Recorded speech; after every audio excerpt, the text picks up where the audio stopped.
সব জবই সম্মানের জব। সব জব থেকেই দেশকে সেবা করার সুযোগ আছে।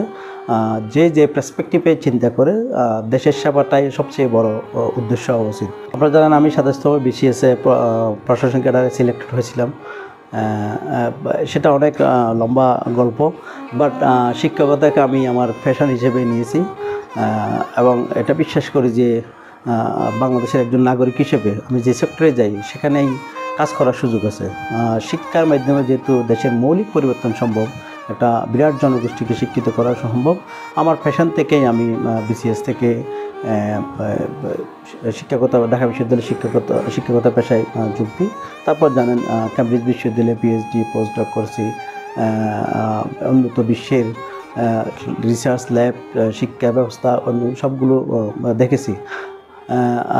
আমার বিশ্বাস যে দেশের যেখানেই থাকি না কেন দেশের উন্নয়নের জন্য সবাইকে কাজ করা উচিত। এটা কোনো ব্যাপার নয় যে আপনি শিক্ষকতা করছেন কিনা বা আপনি BCS ক্যাডার ছিলেন।